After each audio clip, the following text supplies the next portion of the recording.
Your Honor, may it please the court, my name is Phil Daniello. I'm with the law firm of Fassett, Anthony & Taylor, PA. And I'm appearing here today as counsel for both Island Club Resort Homeowners Association, which I'll refer to as the association, and Island Club Resort Development, Inc., who I'll refer to as the developer. The proceedings brought before this court are a little unusual, since there are two sets of lawyers here, each claiming to represent the association. Yet, as will be discussed, this is not without precedent, and as this court has done in the past, in the Raisin versus A Milestone case, and other Florida courts, have had to deal with the situation where two sets of attorneys claim to represent the interests of one party and decide both who represents the party and the merits of the case. The first case is a petition for certiorari of an order granting a motion to substitute attorneys. Declared that in the middle of litigation, that the law firm of South Millhousen was counsel for the association based on an unlawfully called, improperly noticed board meeting, and that where the developer was not given notice, was not given an agenda, and that the board members were not given proper notice of the meeting. This order was entered despite the developer immediately exercising its veto rights over the board actions and removing those directors that acted improperly. The other appeal is a final summary judgment determining that the association was required to be turned over. The overriding theme of both appeals is the trial court's complete disregard for the governing documents, the declaration and the bylaws which govern the operation of the association. The trial court's decisions could only be rendered by disregarding, first, the notice provisions for a board meeting, requiring that notices be sent 7 days in advance, be sent by a board member or the president, be sent to the developer, and be sent with a particularized agenda, and ignoring the anti-waiver provisions of the declaration, and finding that waivers had occurred when no analogous situation had ever existed, despite 3 separate provisions in the declaration, which include an anti-waiver provision. Also by ignoring the objection procedures for board meetings. Objections were made at the board meeting by one of the board members. The objection procedure in the declaration and bylaws is identical, virtually identical, to that in Chapter 617-071, Sub 5B. It follows the law. Trial court also ignored the developer's veto rights stated in the declaration to veto any unauthorized action by the board, and finally ignored the developer's right to remove and replace directors that it had appointed, which the developer did the very next day after the unlawful meeting. Thus, even if all the notice provisions were somehow waived, and the board had hired South Millhousen on August 22nd, the day of the meeting, the very next day the developer vetoed the action and removed the 2 directors, appointed a new director, and those directors rehired Fassett Law. If you somehow ignore the veto, the fact remains that as of August 23rd, those directors were no longer directors. When looking at the summary judgment order, the trial court ignored the turnover provisions of the declaration, stating that the turnover of the association can only occur when the individual owners reach 85% of all interests or 95% of all lots have been sold. The trial court also ignored provisions of the bylaws as well as controlling precedent that states that the bylaws are subject to the terms of the declaration. Both the bylaws and the declaration clearly state that the bylaws are subject to the declaration. The declaration had a differing turnover provision. And at the time of these events, what was the percentages? Far below 85% or 95%, far below. I think we were talking about 70%. I specifically calculated in our brief, I don't recall off the top of my head, but it was far, far below the percentages. The trial court also ignored the developer's right to amend the bylaws where both the bylaws and the declaration specifically state that the developer could amend any ambiguous section of the declaration or to clarify it on its own. That's what it did. The bylaws had this provision that said the Board of Administration will be turned over after 7 years. There is no Board of Administration. That's a condo document term. This is an HOA. The bylaws essentially had a typo in them. The declaration had a different statement. The developer corrected that, amended the bylaws, and made the bylaws conform with the declaration, which from the very beginning, the declaration and the bylaws both said that the declaration controls. Remind me though, the 7-year provision is in both. No. It's just in the 7-year provision is in 3.2E1 of the bylaws. Okay. And it refers to a non-existent Board of Administration. And as the affidavit of the developer stated, that this was a mistake, that this provision was cobbled from another condo doc that had been being prepared at the same time. It didn't mean, it wasn't meant to apply. There is no Board of Administration. And is there a mandatory turnover period within the statutes that govern these kinds of developments? I believe there is a mandatory provision at certain percentage, but it's either at or above the percentages. It's a percentage and not a timing then? Oh, no time limit, Okay. that I'm aware Okay. of. Off the top of my head, I'm pretty sure there's not a time limit. Okay. I'm sorry if I'm not 100% on that. Now, looking at the substitution order, the trial court stated that, just plainly stated that the corporate formalities were met. Yet, the declaration wasn't met at all. And Chapter 617-0701, Sub 1, states that the time and manner of notice shall be determined by the corporate documents. Here, the record is clear that not a single corporate formality was met. This court has held that the failure of a condo association board to comply with notice requirements prescribed by the association's bylaws and declarations rendered the actions moot. That's this court's case law, Bramson versus Beaumont. Does it make a difference if the trial court were to believe some of the testimony that this was an emergency meeting?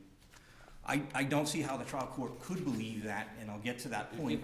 If there was an emergency meeting, the notice requirements are different, is that correct? If there was an emergency meeting, you can do away with notice requirements. However, it doesn't do away with the developer's veto rights and right to remove and replace the board of directors that it had appointed, which it did. So even if there's an emergency, the actions are void. The developer vetoed it. So if the homeowners believe that the developer is basically stealing from them, what were they supposed to do? Well, they have an outlet for that. They can go to a court of law and ask for damages. They did file a claim with the state attorney's office, and the state attorney did investigate that. At the time that this happened, the developer, the individual in question, David Meadows, who is the principal of the developer, not the developer, David Meadows had been removed as a president and director 2 months prior. He was no longer president and director. One of the directors that attended this meeting signed the consent appointing a new president 2 months prior. So he was no longer had any control or access to the association at the time of this Was the law meeting. firm that was removed his law firm as well? Not at the time. It was his attorney law firm previously. My firm did previously represent Mr. Meadows individually. We withdrew, and at the time of the meeting, separate counsel was representing him. So what's interesting is, as I understand the statute that went into place, Mr. Meadows can't have any authority with the association. Yes. But as a matter of corporate law, he's the only guy in the developer. Well, The developer's a corporation, as I understand it, and he's the president, sole shareholder, treasurer, et cetera. Well, there's no actual evidence in the record that talks about whether or not he is the sole shareholder. I believe that he and his wife are the shareholders. I don't see any reason why a developer could not appoint a third party or give a proxy to a third party.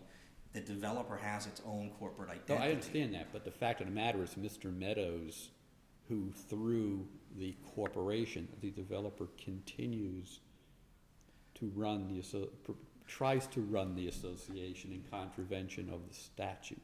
I think that's a mistake that the trial court made, Your Honor, is that Okay. he wasn't trying to run the association. All the developer did was first to ask for its notice rights, and second, exercise its veto rights and exercise its rights to remove and appoint directors.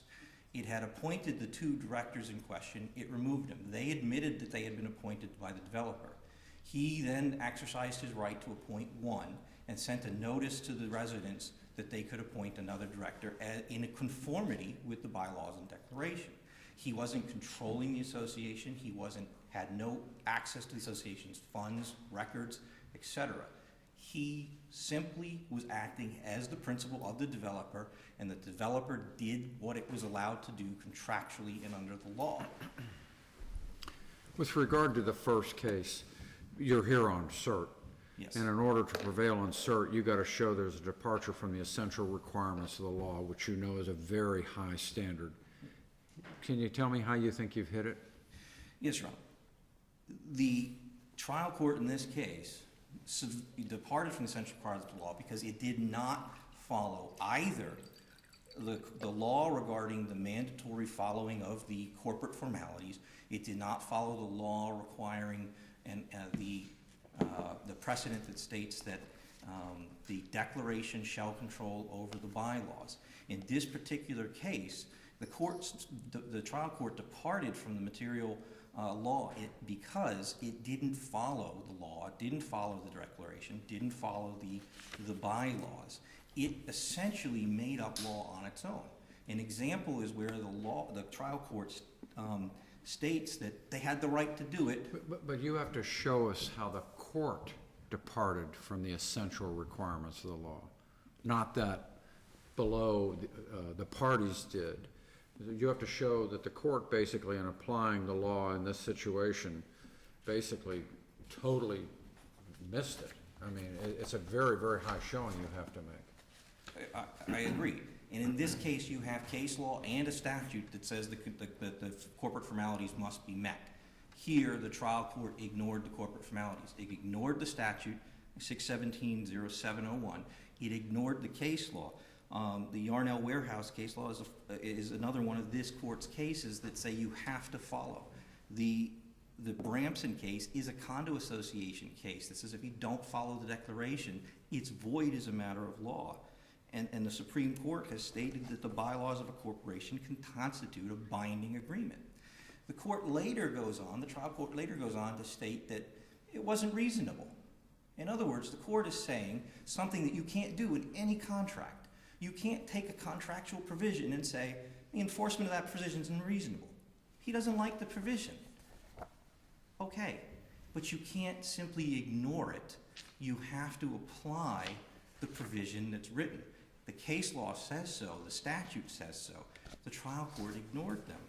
The trial court failed to state any contractual basis for its conclusions. It concluded in paragraph 1 of its order that the board acted within its powers when hiring the respondent legal counsel. Yet under the governing documents, action only can be taken one of 2 ways: through a properly noticed meeting with the developer present and an agenda, or through written consent of the board after giving the developer 10 days notice with an opportunity to object. Neither of those things happened, so the trial court got that wrong. This court, in the Raisin versus Milestone case, stated very clearly that to the extent there's a conflict in a member controlling a company that he was actually suing, that the governing documents, no matter how odd the provision, no matter how weird the conflict seemed, the governing documents stated who controlled and who got to hire counsel, and that this court was powerless to rewrite the agreement in order to make it more reasonable. That's what the trial court did. Departed from the requirements of law by just saying, I don't like this provision. I'm going to rewrite it. It's not reasonable. I'm not going to follow it. Can't do that, Your Honor. The trial court claimed that the board had a right to act through written consent. It didn't. As discussed, it does not It cannot until notice is provided to the developer. The trial court claimed that no notice was needed because there was an emergency. Chapter 617-0303, sub 5, states that an emergency is defined as a catastrophic event and only to prevent imminent loss. The cert order only removes your law firm as counsel for the association, right? Is that what it does? It does, but it also has other language in there that is quite distressing by essentially completely disregarding the corporate identity of the developer. But in yes, terms of its function, its function the is to thing remove. that if it departs from the essential requirements, it's in removing your law firm, right? Yes, it does parts. And at the time of the hearing, your law firm represented the developer Yes. and the homeowners association. I'm sorry. At the time of the hearing, my firm had actually withdrawn for a period in representing the developer. We subsequently reappeared on behalf of the developer. But at the time of this hearing, Here today, you're representing the developer. yes, but both the association and the developer. We reappeared on behalf of the developer. We had only been withdrawn from representing the developer about a month prior to the substitution And you order don't hearing. think that the evidence at the evidentiary hearing was sufficient to at least show that your firm was in a bit of a conflict situation from that standpoint? No, we don't believe so. No, the law is very clear. We're an association, hires counsel. That counsel is generally going to be in a conflict with the members to a degree. Even the Florida rules, the bar rules, have a provision that state where you represent an entity, you don't necessarily represent the shareholders or the members, and that conflicts between them. But the question is, you can't, the developer and the association are not one and the same legal entity. They are not, and they have no direct conflict between them, Your Honor. And none was raised, and none's been discussed by the trial court or raised in the matter below.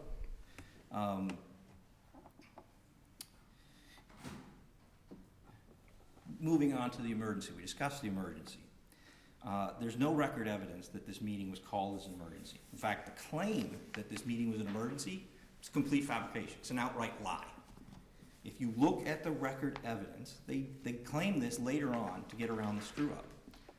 The email for the meeting didn't say it was an emergency. The telephone call to Director Rabin didn't say it was an emergency. They set it 10 days in the future, no catastrophic event. When they were questioned under oath as to the nature of the emergency, they couldn't articulate one. Director Williams claimed under oath that the emergency was a result of the condition of the property which he disliked for 7 years. It's not an emergency. Director Caldas claimed that the emergency was due to the fact that the, quote, head of the community had been arrested.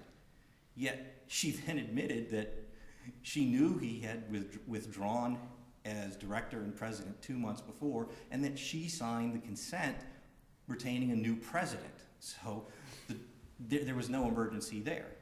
But he was arrested for what charges? He was arrested under the continuing charges, which have not been proven and are not actually part of this record, other than the fact that he's been arrested for misappropriating association assets, which... And I guess, I mean, so someone believed there was probable cause to believe that he had stolen from the association. And that's a little bit different than he was arrested for DUI or shoplifting or something else. That's correct, but he had been removed under the prior statute. He had already, before the statute became effective, he had already resigned, and they had appointed a new president. And there was an injunction order in place that the association knew about that barred him from controlling the association or having access to the association's funds. So the fact that he was rearrested under essentially the same charges, which he argues are trumped-up charges, had no effect on the association. He couldn't, at that point in time, he didn't control anything. There was a new president, new directors. He had been arrested before, and he wasn't the head of the community anymore. They waited 10 days. That alone tells you it's not an emergency. Where's the catastrophic event? You're about 18 minutes in, by the way. I don't know how much you want to save for rebuttal, but I'm going to give you 25 for sure. Just two more minutes to cover, Your Honor, a bit of the summary judgment order. Again, Florida law requires that governing documents control. In the summary judgment order, we have an issue of, we have conflicting terms. We have a declaration that specifically states the terms of turnover, and bylaws that state a different term of turnover for the Board of Administration that doesn't exist. Now, this court has stated in the Edelbert versus Free case that where a contract states it's subject to another term or document, that term or document must control. Both the bylaws and the declaration specifically state that the bylaws are subject to. So even if you interpret the Board of Administration language in the bylaws as the Board of Directors, which you can't, but if you do, the bylaws and the declaration and the substantive law in Florida state that the declaration controls over the bylaws. And I've cited 3 cases on point in Florida which state that declaration controls over bylaws. They argue that there was a vested right of the members to control the association. There wasn't a vested right. There was conflicting provisions. The express subordination of the bylaws was stated in the law and in the declaration. The right to amend ambiguous provisions was granted in the declaration and bylaws. And the rule of law requiring the declaration to be control means that the plaintiffs never had a vested right. A vested right has been defined by this court as an immediate fixed right. It didn't exist at the time. At no time can it be said the plaintiff had a fixed right to the turnover of the association after 7 years. It didn't apply. The court also ignored the material issues of fact and ignored the requirement that the matter be presented for pre-suit mediation. I'll reserve the rest of my time, Your Honor. Thank you.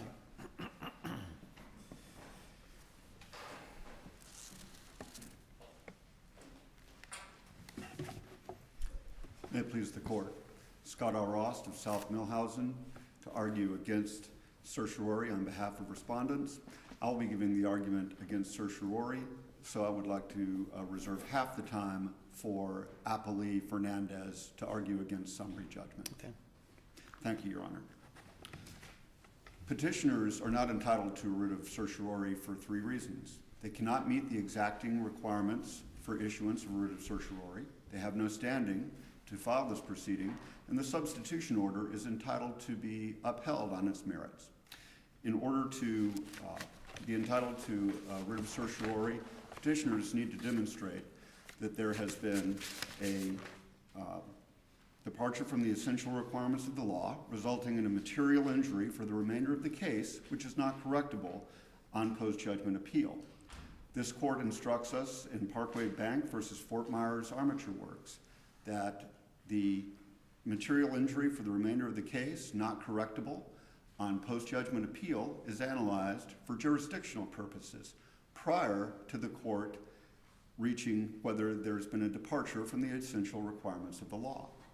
But if the developer, I mean, we can run in circles on this, but it seems to me that the central issue is whether or not the developer, the corporation that's the developer, still has legal rights to control the homeowners association. Because if it does, then the homeowners association has been deprived of its lawyer of choice, and we would normally treat that as something that would be cert reviewable. Certainly, decisions of this and other courts hold that there is cert review available for trial court orders which disqualify counsel, or in some cases granting or denying motions for substitution of counsel. But the substitution order we are looking at here merely determines which of 2 competing law firms would represent the association, as the court pointed out. And what was the legal proposition upon which one firm was picked over the other? I would suggest that among other considerations, Your Honor, the court evaluated the prospect that the Facet firm was in a conflict situation. However, but there's no finding of that in this order. There is no finding of that in the substitution order, and that was not what was argued at the substitution hearing. But it would seem like what the court I have a hard time separating these two cases because they seem to be joined. And Yes, the Your whole Honor. issue, as Judge Altenburn suggested, is when there's this turnover of the board based on the declaration or the bylaws. And it would seem to me that that's what had to drive this decision. It would seem to me that the court had to make that decision about whether there's been a turnover or not in order to decide which lawyer was in and which lawyer was out. And are you suggesting it's something other than that? If the court, if you look at the substitution order itself and the proceedings that were conducted on it, the transcripts and the evidence received, what the trial court focused upon was the authority of the non-developer affiliated directors to take the actions on August 22nd, which they took. And I would submit that there was competent, substantial evidence for the court to reach that conclusion for purposes of cert analysis. But if the developer on that date still continues to own the percentage of lots that give him 30% or more of the vote on this, as I read the bylaws before amendment at least, he's entitled to control.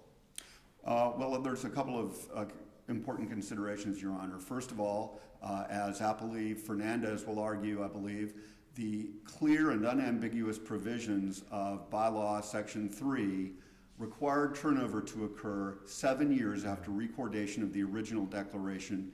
It is absolutely undisputed that that time period had passed. That had elapsed. That had lapsed, Your Honor. So if that was enforceable, the turnover was permitted simply on that basis. That is accurate, Your Honor, and that's... So we really, what we have to figure out is, does the condo declaration or the declaration control, or do the bylaws control?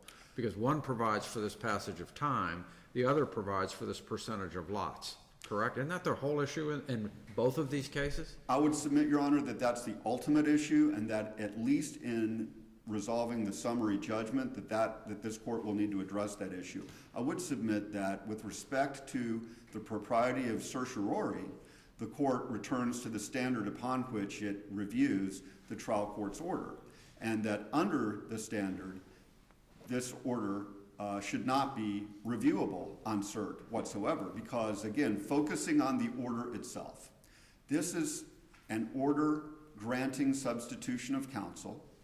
It is effectively an order which is internal with respect to petitioner association only.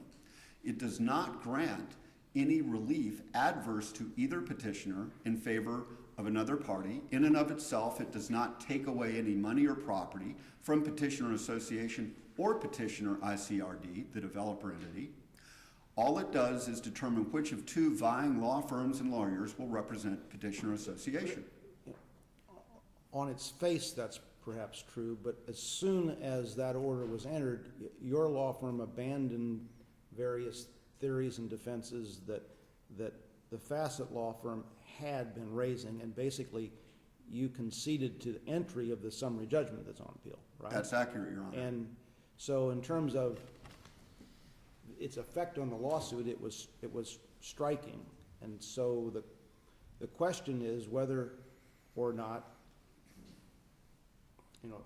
there's some risk here that the Homeowners Association is depriving the developer of due process. And I guess that's what concerns me a bit. That is the argument that's raised in the petition. So it's important to look at the procedural history leading up to the substitution hearing. Our law firm appeared of record for the association on September 10th, 2013. For a period of almost 3 weeks, the Facet firm and my law firm exchanged submissions, and the Facet firm purported to withdraw everything we filed. So on September 30th, we filed the substitution motion, set it for later hearing. It was heard by the court and then granted immediately 2 days before the summary judgment hearing. There was no failure of due process in any sense which has been recognized by the Florida and federal courts, in that no party was not placed on notice of the issues, given an opportunity to appear at the hearing. This was a 2-day evidentiary hearing which elapsed over a period spanning more than a month, totaling more than 3 hours, at which witnesses from both sides, and again, when I say sides, The movant denominated by the trial court was my law firm. The respondent was the Fassett firm. Witnesses from both sides testified. Documents were introduced, being the governing documents of the association, the notices, including the meeting notices and communications among the principals, were introduced, and the court rendered its multi-paged, well-reasoned substitution order, which applied the law we submit correctly to the facts which it considered. Now, the petition suggests that there was no competent substantial evidence to support the relief granted. We believe that under the cert standard, there was more than enough competent substantial evidence, and that most significantly, it's simply impossible for petitioner association to establish material injury for the remainder of the case, not correctable on appeal, for this simple reason. Petitioner association is itself a statutorily mandated homeowners association under Chapter 720. By legislative intent, it is effectively a neutral party with respect to the ultimate contested issues which the court is focusing upon, which is the developer versus homeowner interests, which are ultimately being disputed. Petitioner association had no property rights which were taken away. Petitioner association did not have a money judgment entered against it. It did not have any claims or defenses which were in any way abbreviated as a result of the substitution of counsel. With respect to petitioner ICRD, the substitution motion was not directed to it. It did not affect petitioner ICRD directly or immediately in any way. Now, as the court observes, there was an effect in a practical sense upon the subsequent proceedings to which petitioner ICRD was a party. But very importantly, for purposes of cert analysis and ultimately summary judgment review, petitioner ICRD was always represented at every point by not only Fassett firm, but its other counsel, Howard Spiegel. The record is very plain on this. As Mr. Dinello has told you during his argument, a time came earlier in the litigation which, for whatever reason, petitioners, defendants below, engaged in their own substitution of counsel. The record is completely clear on this. Fassett firm withdrew on behalf of all parties defendant below other than petitioner association. Mr. Spiegel represented ICRD and the other parties defendant going into the substitution hearing.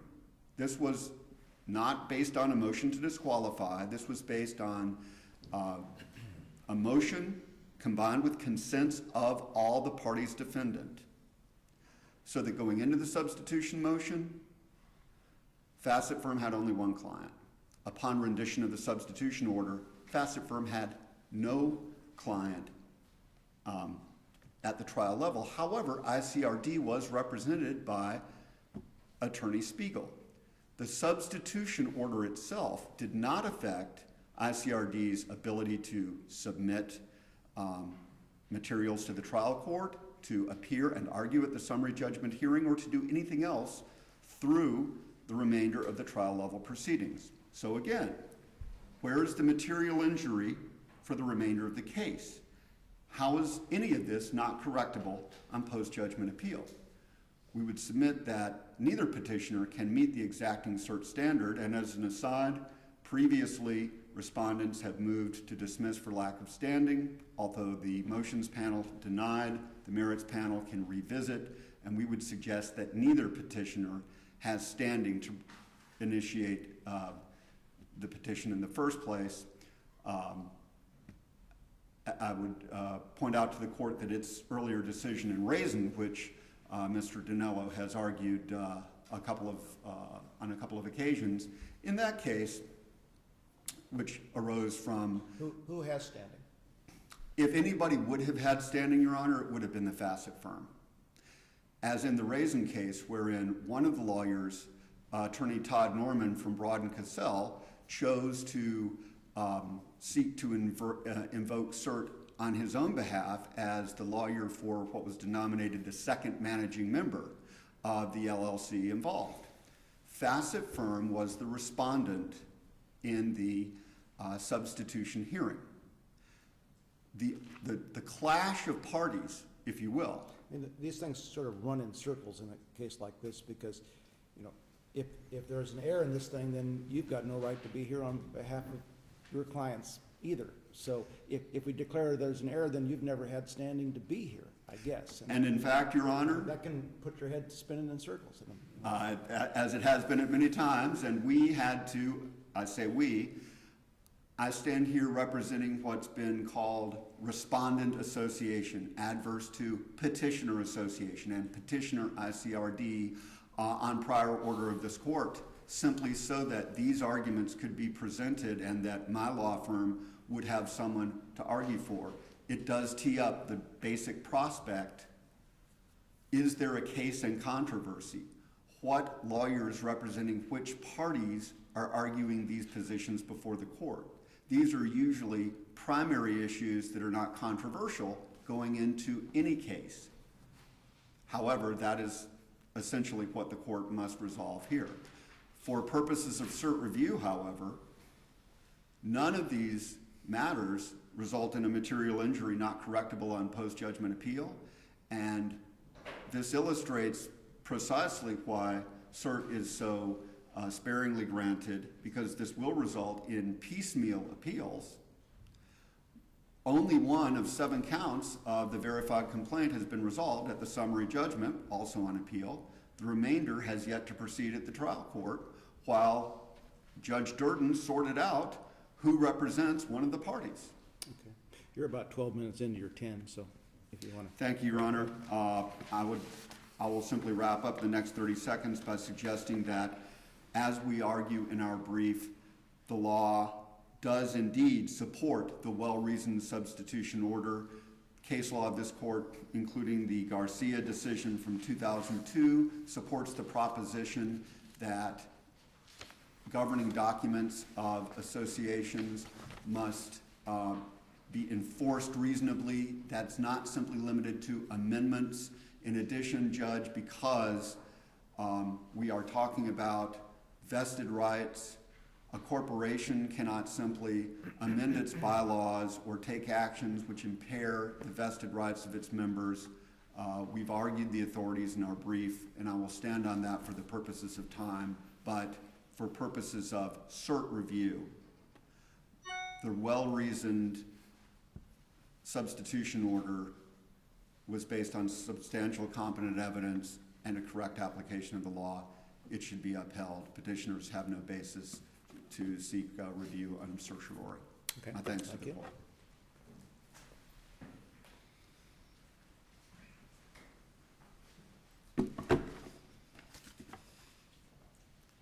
May it please the court, Brent Spain of Theriac in Spain on behalf of Appellee Jose Fernandez.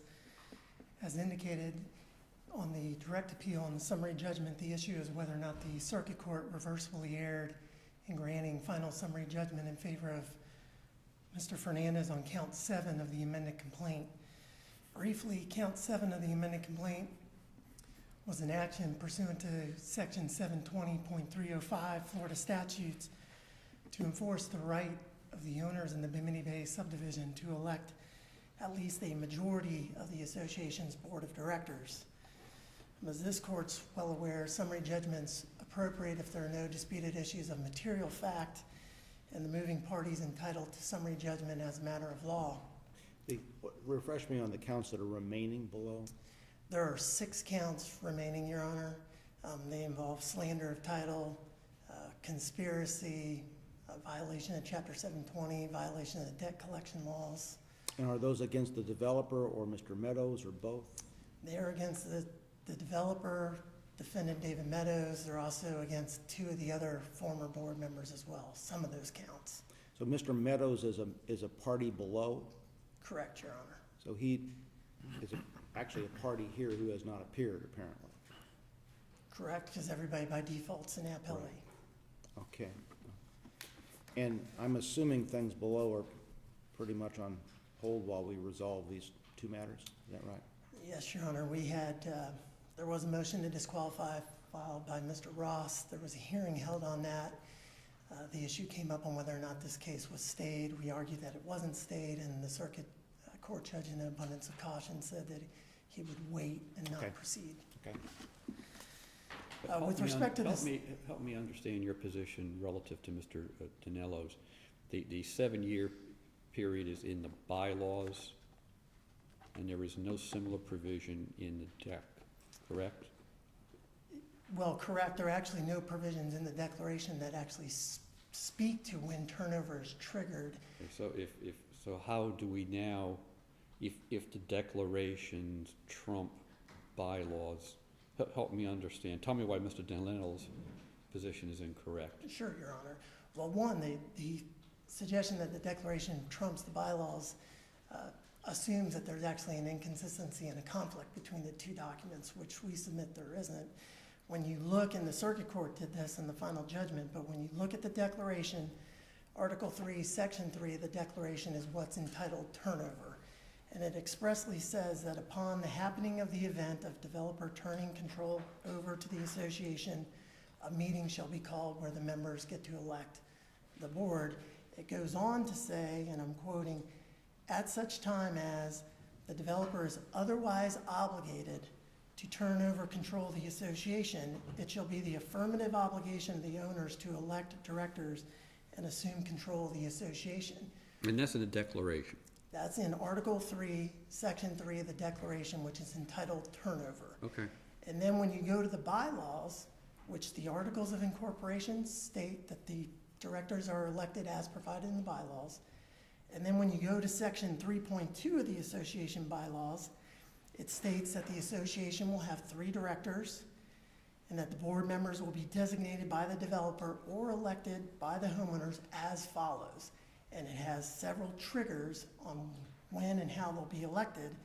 And subsection 1 expressly states, homeowners other than the developer are entitled to elect not less than a majority of the members of the board, and it has several triggers. And paragraph E says 7 years after recordation of the deed restrictions and covenants. What the appellant keeps pointing to is Article 3, Section 2 of the declaration, which is actually entitled voting rights. That simply is establishing the 2 separate classes of membership in the association. It doesn't speak to anything with respect to turnover, when turnover is triggered. It speaks to when the developer's weighted voting rights would be extinguished. And quite frankly, those rights are extinguished automatically when turnover occurs under Florida statutes.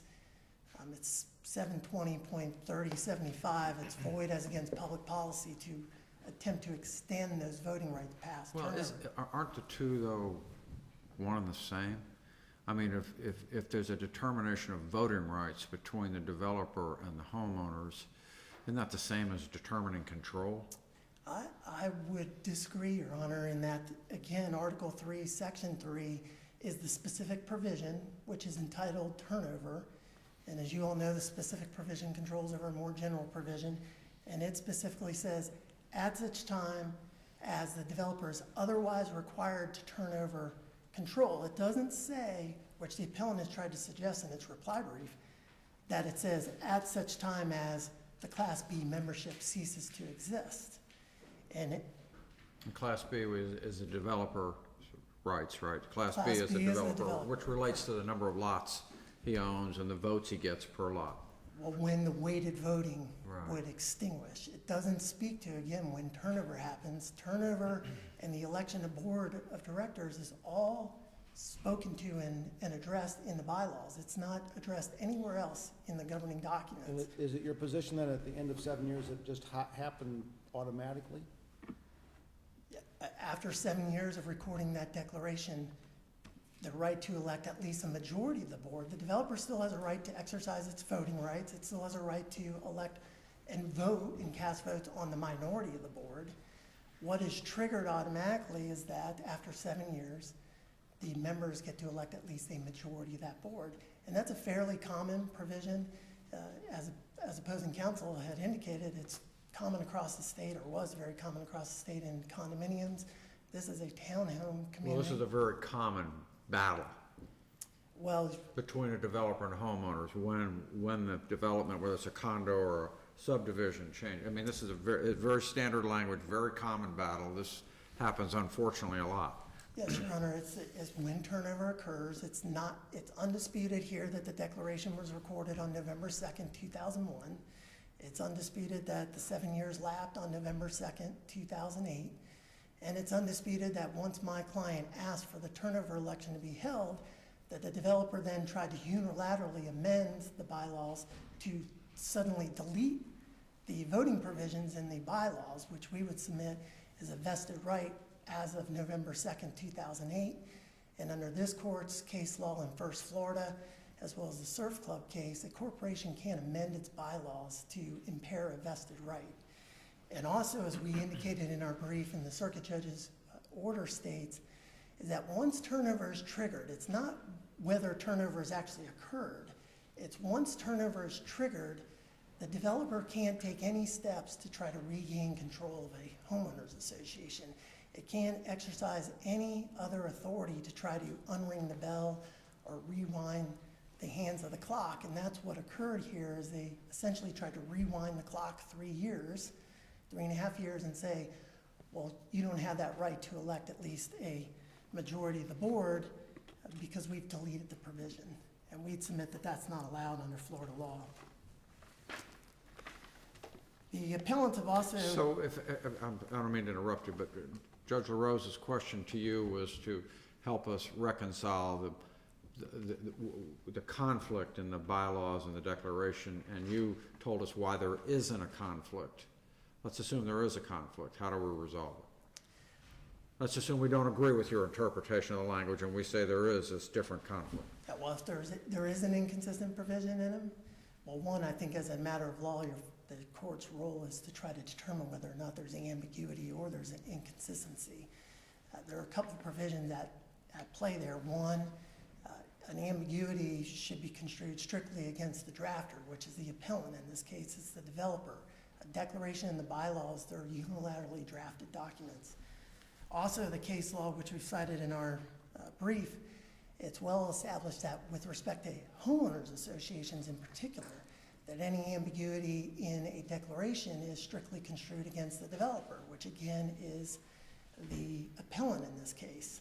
And they've tried to point out that there are ambiguities, that the bylaws say Board of Administration, but when you actually look at those bylaws provisions, Article 3, Section 3 of the bylaws is entitled Directors, Section 3.1 is entitled Board of Directors, and Section 3.2 states how the developer and the owners are going to elect those board members. The fact that it references Board of Administration is not an ambiguity or an inconsistency. This court has to read the document as a whole, not parse one sentence. And throughout the bylaws, it references Board of Directors, Board of Administration, and we even submitted a notice of supplemental authority that Chapter 720 itself includes a reference to Board of Administration. So that issue, we'd submit as a red herring. There's no inconsistency or conflict there with, well, they have a vested right to elect nobody because the Board of Administration doesn't exist. With respect to the bylaws and declaration, again, you go back to Article 3, Section 3 of the declaration entitled Turnover. And it says upon the happening of an event, they get to elect the board. The only area that's addressed is in the bylaws.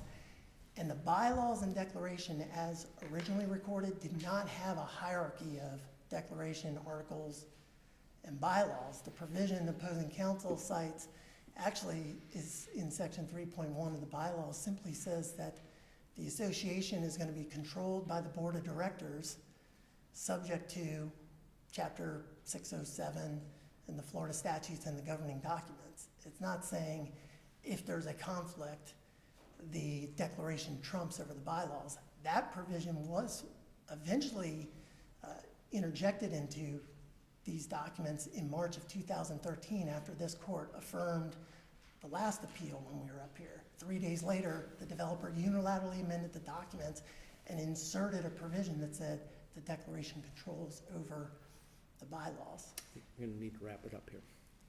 Thank you, Your Honor. The last point they did raise was the right to pre-suit mediation. We would simply stand by our brief on that. That issue was raised in the prior interlocutory appeal that this court affirmed.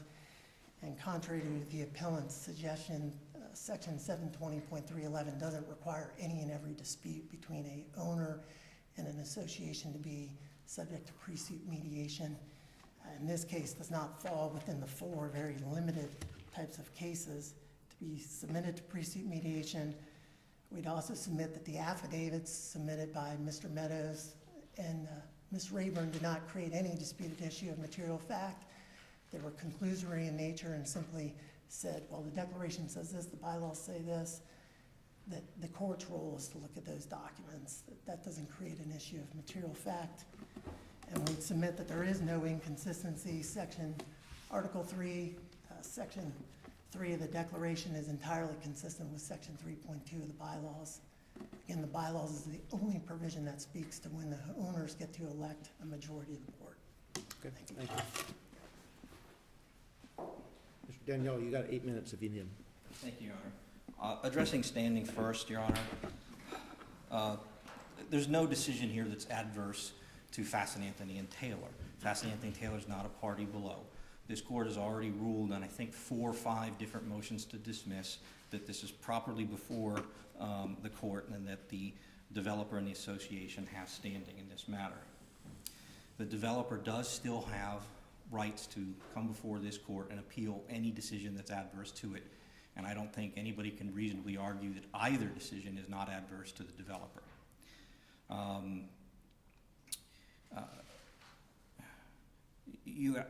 We went to the issue of which of the 2 firms should be before the trial court, whether or not there was a conflict. This is not in the order. South Millhousen, Mr. Ross said that he guessed that the trial court thought there was a conflict. It's not in the order. It's not applicable here. There's no conflict that was raised.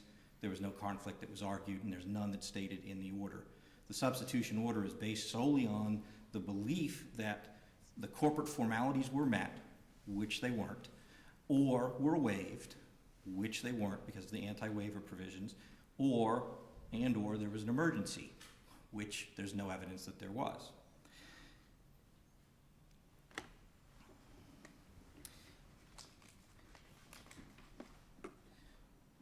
If the 7-year period in the bylaws is enforceable, does that by itself resolve at least the summary judgment issues?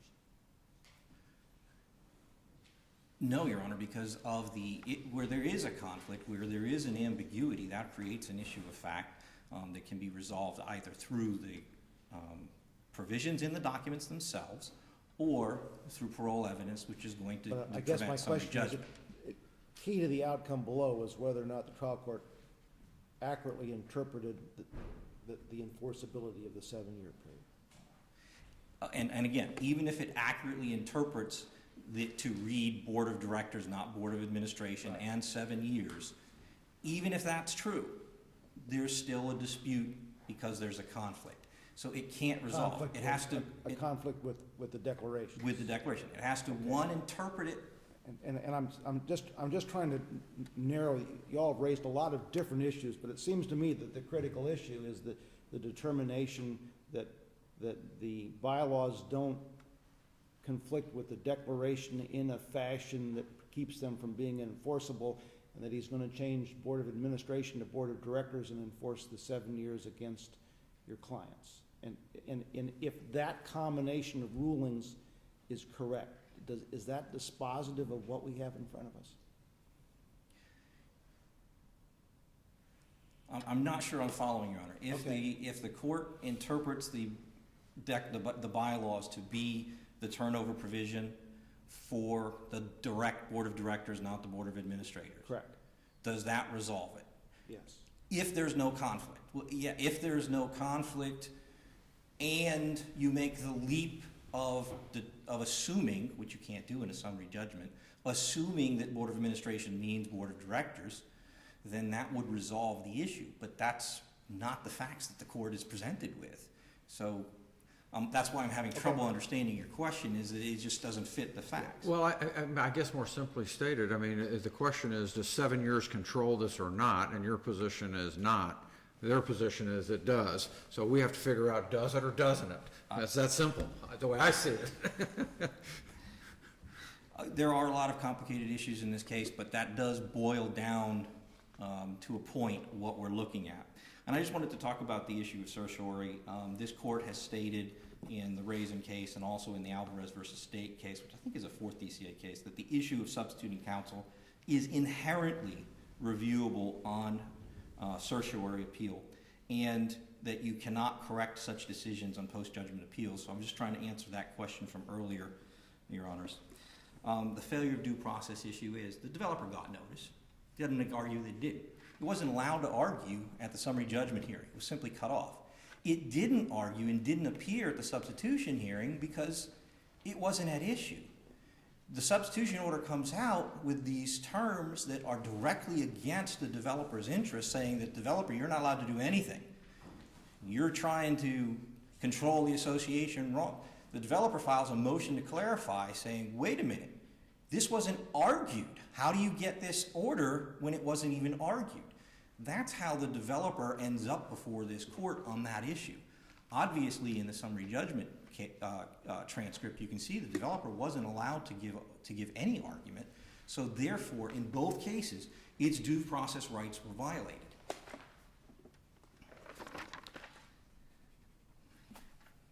They haven't stated any substantial, compelling, competent evidence, Your Honors. They haven't stated any evidence to support the claims that the formalities were complied with or that there was an emergency. There simply is no evidence of either of those. Therefore, no substantial, competent evidence. The association, they claim the association didn't lose anything. Well, losing its right to counsel is a significant issue. So addressing that, on that issue alone, the association has the right to be before this court. They also argued that the developer was represented by separate counsel at the time of the substitution hearing. As already noted, that wasn't at issue at the time.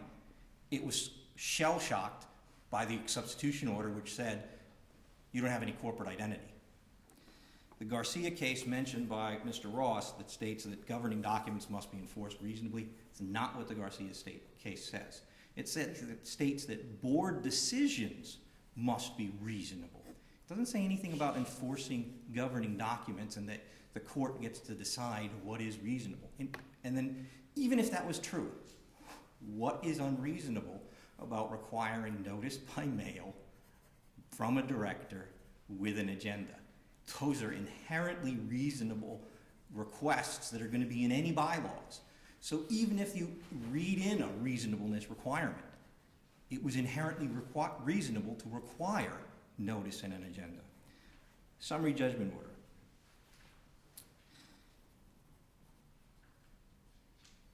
Mr. Fernandez's opening statement, Mr. Spain's opening statement, rather, and parties confused, said that the action is to enforce the right of owners regarding the governing documents. That first statement admits that it seeks to enforce the governing documents, which means that the pre-suit mediation term of Chapter 720 applies. Any time that someone comes before a court to enforce a term of governing documents, pre-suit mediation is required. And admit, I'm not quite sure I understand how pre-suit mediation is in front of this court. What order on appeal gives us the right to review that issue? the summary judgment order, the summary judgment order, one of the affirmative defenses in this case is that you cannot go forward with count 7 or any of the counts in this case without mandatory pre-suit mediation. And it's mandatory, and the case law says that where you haven't, it must be dismissed and go to pre-suit mediation. So the entire summary judgment order is improper because it seeks to enforce governing documents without mandatory pre-suit litigation. And it's a statutory prerequisite. Had it happened, we might not be here today. We're here on 2 appeals. There's already been 1 appeal. Had pre-suit mediation, mandatory pre-suit mediation happen. And was that issue raised in the prior appeal? In the prior appeal was an issue of whether or not there was arbitration. In that case, there was 2 motions to dismiss. There was a motion to dismiss based on motion to compel arbitration and an alternate motion which included the pre-suit mediation argument. The trial court simply denied the motion to dismiss and required an answer to be filed. We filed the answer. We stated in our affirmative defenses that pre-suit mediation was required. It's never been decided to its finality. As we state in our brief, we address this in, I believe, our reply, which states that all issues are preserved and that just because you lose an issue on a motion to dismiss doesn't make it law of the case, doesn't mean it's been decided to finality. That issue is been and has been preserved at all times. We think it was error for the trial court not to consider the alternative motion to dismiss on the merits, but we took all of those matters in that motion and put them into our affirmative You defenses. need to wrap it up.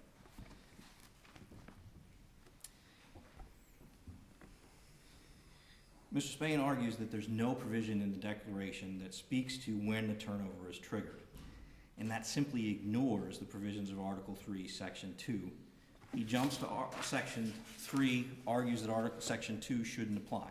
Section 2 states that the developer shall have 3 votes per lot, and that such voting rights shall remain until Class A exceeds 85% or 20 days after 95% of the lots are sold.